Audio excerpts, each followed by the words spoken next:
And I'm neither Dominican nor Jesuit. I'm just, wow, we did not expect this many folks. This is great. We figured there'd be 5, 10 people. We'd sit around, chat about Vatican II.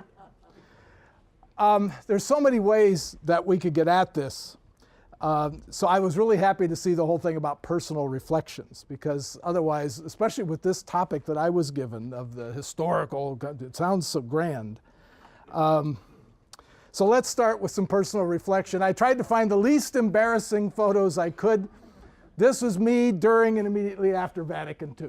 Okay, so 63 to 71, the council had already been going. There's high school and college. So anyway, and Sally and I are graduates of St. Ambrose, only she's much younger than I am. It was still just a college when I went there. As we have been joking and talking about and focusing our attention on the coming conclave, you know, just take a look at how this has been going in the press. So people, John Allen and others, you know, who are the papabile? Who are the people that might be elected? And so, boy, I tell you, in today's world, you know, you do a Google search, you find out more things you ever wanted to know about anybody. But, you know, what are they bringing? What's the baggage that they bring with them as they go into the conclave? And so then the question becomes, what and who will emerge from the conclave? And what's going to happen there? We talked about how during this week of general congregations, how the cardinals are supposed to be talking about what their priorities are. What is it that they hope should be the number 1, 2, 3 task of the next pope to focus on, because no one person could try to do it all.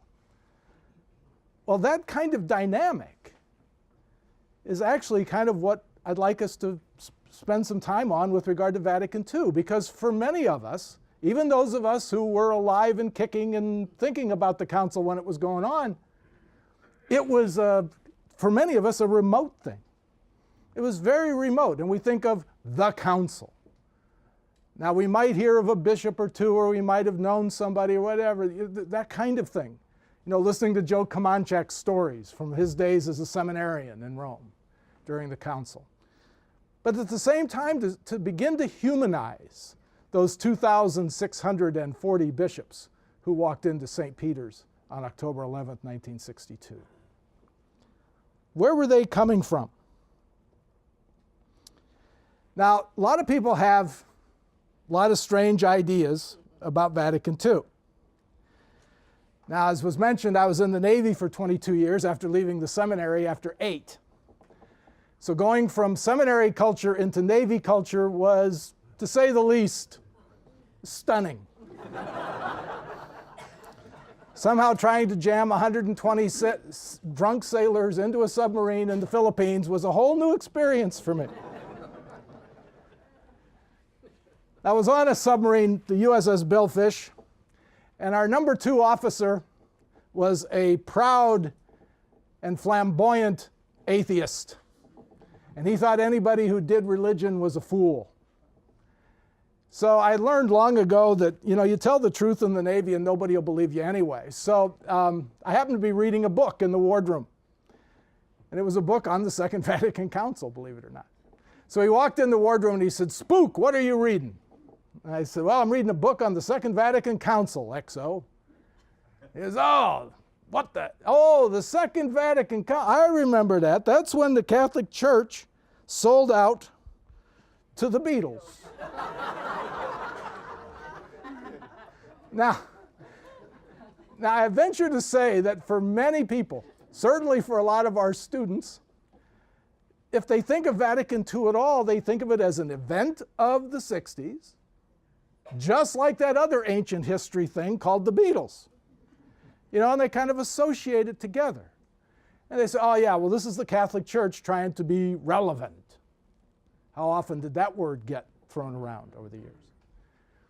But the fact is, as we all know, I hope, John the 23rd announced the council in January of 1959. John and Paul hadn't even gotten together yet.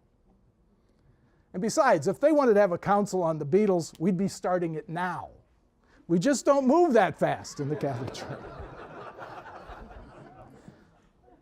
So we have to start thinking about trajectories of renewal. Where did these bishops come from? What did they bring with them? John O'Malley writes famously of the long 19th century, and of course that's it, isn't it? I mean, there's that whole lead up to it. Anybody in this room who teaches Vatican II, we should compare notes. I mean, if I've got a semester, I'll start at Trent and run up. If I'm cut for time, maybe I'll start with Vatican I. But you got to get a run up to this thing. You can't just plop it in the middle of nowhere. But here's my question for all of us today. With all the stuff going on in Rome right now, what if this were a council today? What if Pope Sebastian, who emerges from this conclave, what if he calls another council? And each one of us here gets the letter. This is a once-in-a-lifetime thing. And you get to go to Rome, or wherever it's going to be held, and you get to say what's on your mind about what ought to be changed in the church so that we can be a more effective witness of Christ to the world. What would be on your list? What would you want to make sure they talk about?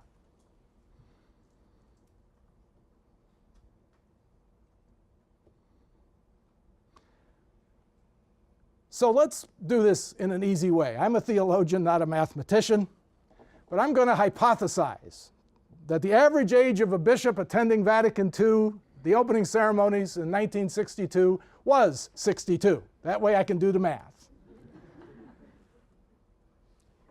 What cultures, what experience, what priorities did they all come with? We'll talk about this further in a second.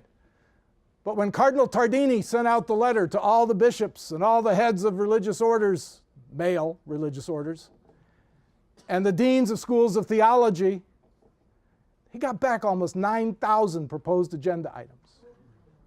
We think we had trouble planning this. Can you imagine being on the Curia?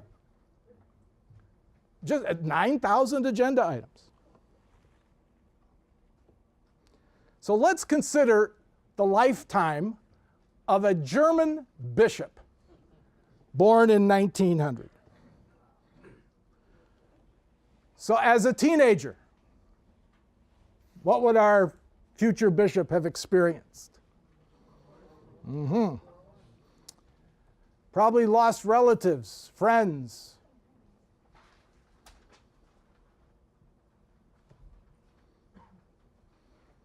By the time you're 17, 18, 19 years old, what's happening in Russia?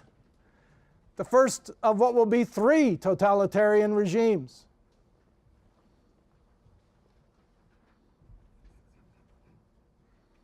The Spanish Civil War. Worldwide economic collapse. Hitler comes to power in 1933, by the way. World War II, the Holocaust, and young future bishop hasn't even turned 46 yet.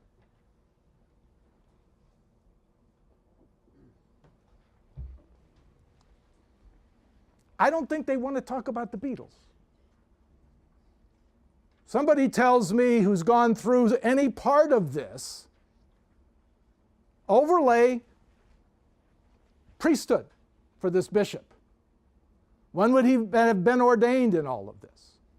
What would he and his people have been trying to do during all of this? How many of them were actually incarcerated in one of the concentration camps? And now the Pope says he wants to talk about the future of the church?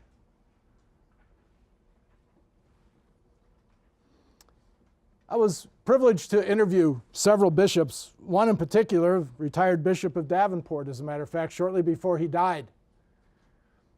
I talked to him about Vatican II. We got 8 hours of video history of him talking about Vatican II. And he actually started to tear up at one part of the conversation.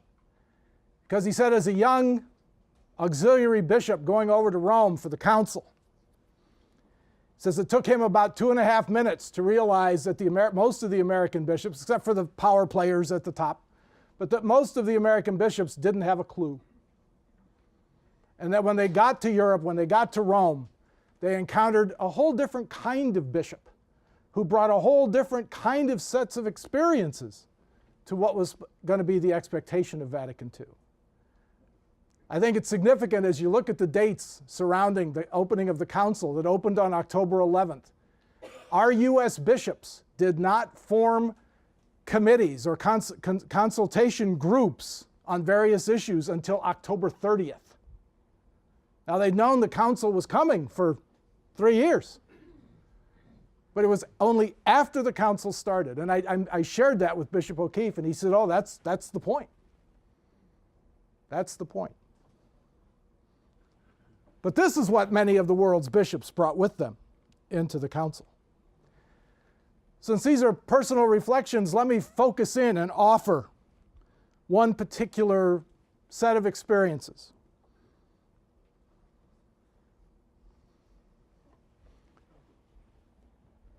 In 1933, Hitler comes to power, opens the first concentration camp of all, Dachau.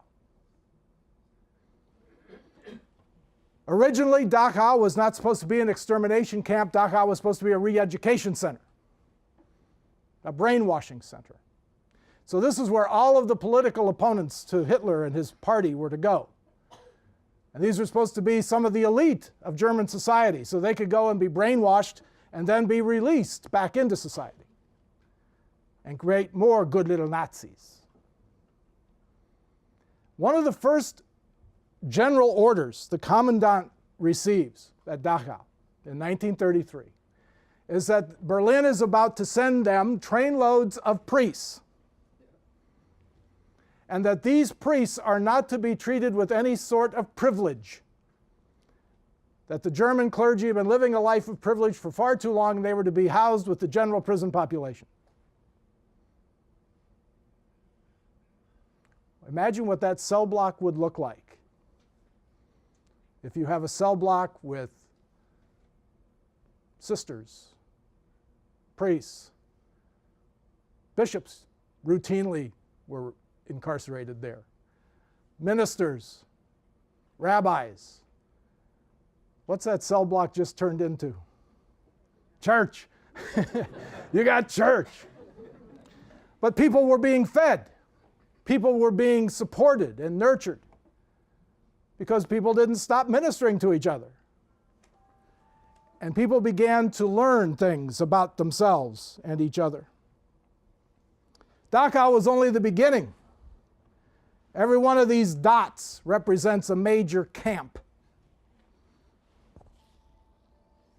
If you read the fine print, it says we couldn't put all of them up there. Here's another look at it, just basically in Germany. Mentioned that I studied Hebrew for the Navy. My husband and wife, primary teachers for Hebrew in Washington, were both from Israel. But the husband had been incarcerated in a concentration camp in France during the war. His is not on here. So this is primarily Germany. Now just get a sense of this. Get a sense of this. We're talking far less than a generation. 20 years before the council. And again, just focusing in on priests. I know lots of people, but I just want to focus in on this finite group. Close to 3,000 priests incarcerated in Dachau. A few are released, but less than half will survive the war.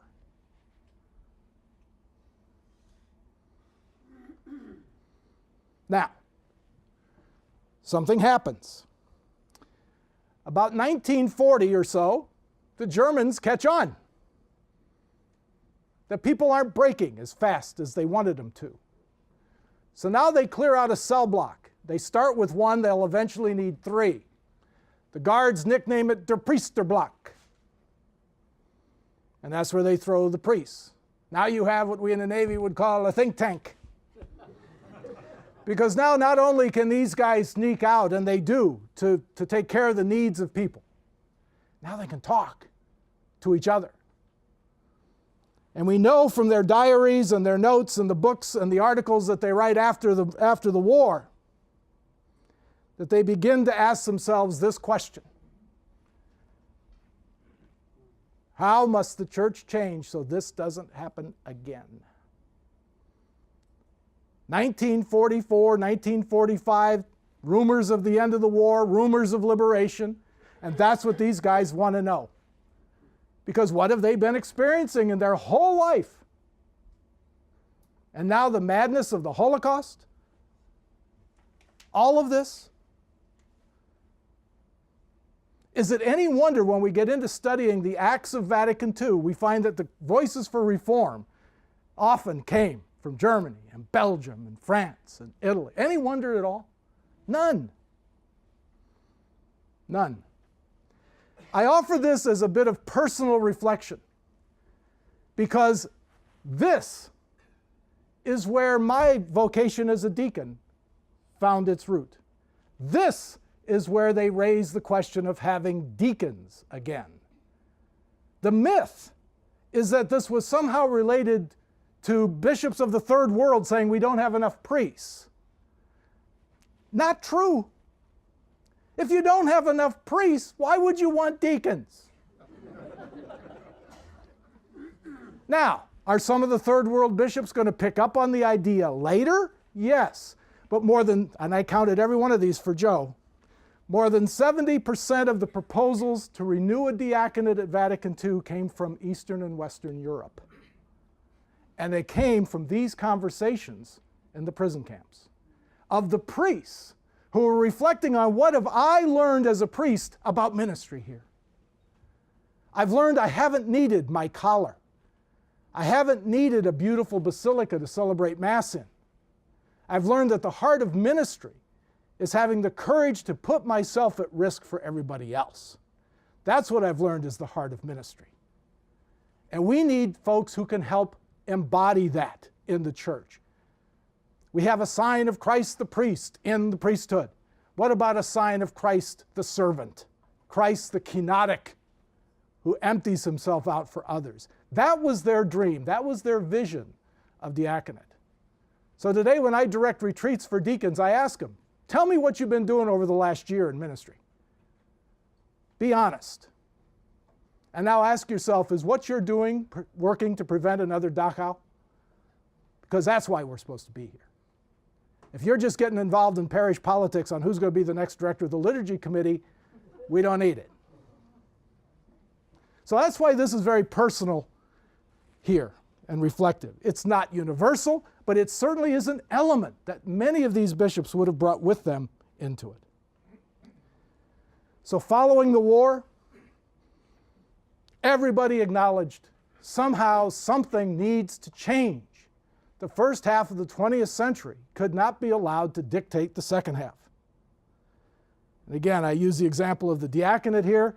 I have a couple of writers, and this guy named Karl Rahner, whoever he was, he starts writing about deacons in the modern church. Then everybody wants to jump on it. He writes a 560-page book. Any of you ever read it? On diaconate? I call it the Forgotten Rahner. I've talked to Rahnerian scholars about this book, and they go, what book? He wrote a book on diaconate? Go figure. All of this conversation about permanent deacons. Anyway, wrap it all up with this. 2004, JP2, World Day of Peace, refers to World War II as an abyss of violence, destruction, and death, unlike anything previously known. Think of those world's bishops coming together less than 20 years later. I've said this in shorthand many times, that in my opinion, Vatican II is the church's response to World War II, to the causes that led to it and the world that emerged after it. I just love this picture of John. But what else was going on in 1962? Let's set some other context. Lighten the mood a little. In October of 1962, look at what was happening. Little Barbara Streisand, James Meredith, entering University of Mississippi.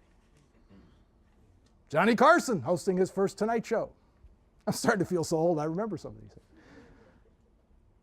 Independence from Britain for Uganda. Atmospheric nuclear tests by the Soviet Union.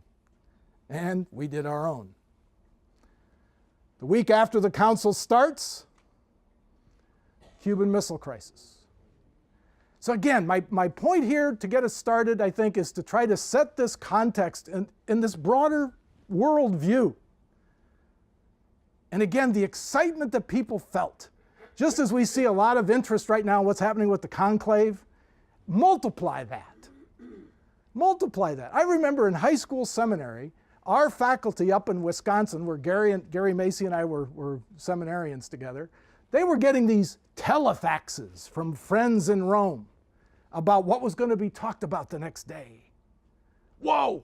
First we had to translate it, but that was what the Latin teacher was for. So we, but I mean, it was exciting. This was going on. But in the midst of all of this, so I want to just use a few quotes here. This is from John's opening speech. And of course, most of us probably know parts of his opening speech by heart. But I like this, especially in light of what I've set up to now in terms of war and violence.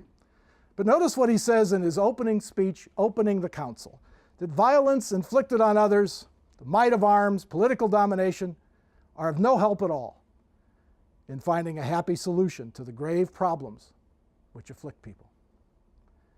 That being so, the Church desires to show herself to be the loving mother of all, benign, patient, full of mercy and goodness toward the brethren who are separated from her. That whole approach, but notice how it flows out of that violent context. That's what we're about here. Not just to be reunited for reunification's sake, but so that together we can find peace and quit hurting and harming and killing each other. Everybody talks about the fact that the bishops didn't issue a document the first session, but they did. It was a message to the world. And their message to the world, shortly after the council opened, was, we wish to convey to all nations and all people the message of salvation, love, and peace.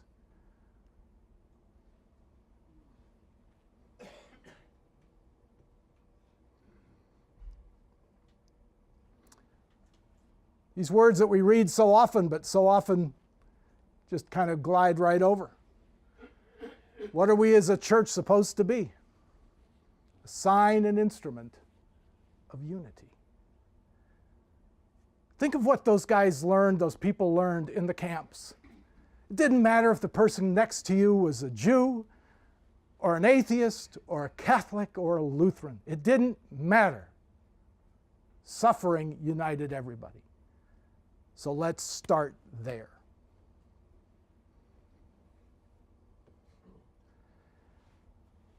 Now, the document that would become Gaudium et Spes, the pastoral constitution on the church in the modern world, was known for a long time during the council simply as Schema 13. That was its working title. It just flows trippingly off the tongue. But it was the only one of the documents that was not prepared originally by the Curia.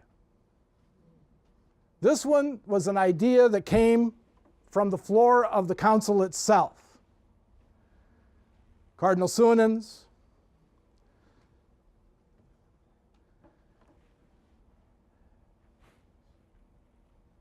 it was drafted in French.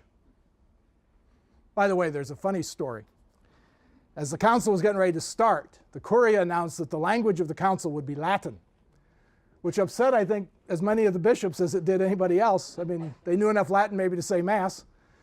The Cardinal Archbishop of Los Angeles at the time went to the Curia and said, that's okay, I've have contacts in Hollywood and everything, we have the technology, we can provide simultaneous translation.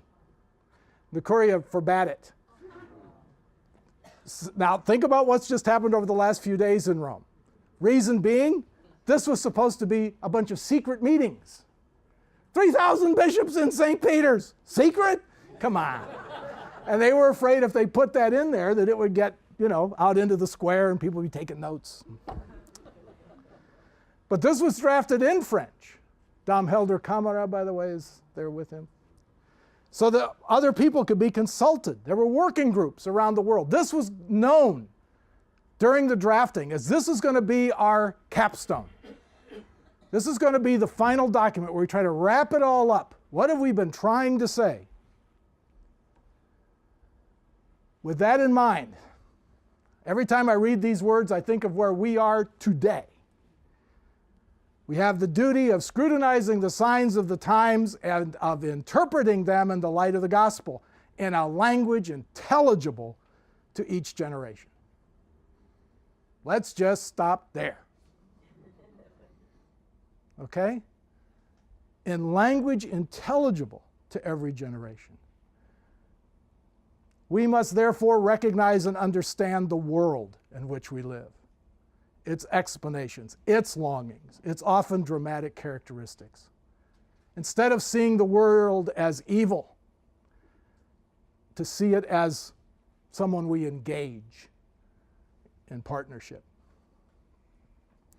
One of the expressions, I had it on an earlier slide, I want to use it again here, that John Paul II used, actually, right after the council and afterwards. He spoke of a need for a novus mentis habitus, a new way of thinking.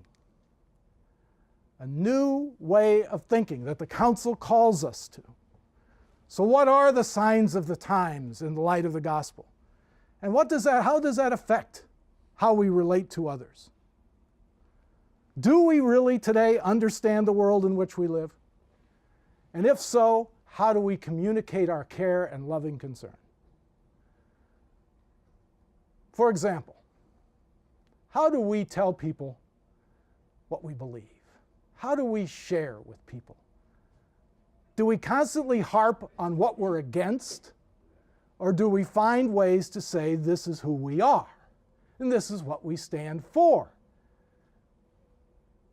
So for those of you who are homosexual, we love you. You are sisters and brothers, and we are with you in your pain. Now, how can we help? Instead of saying, ah! and going all crazy.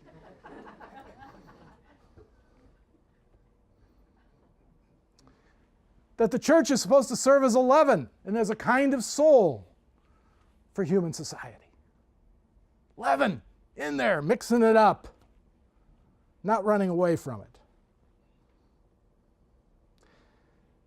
Skilobex, a year before the council ended, I think this was in a Time or Newsweek article that he did, or an interview.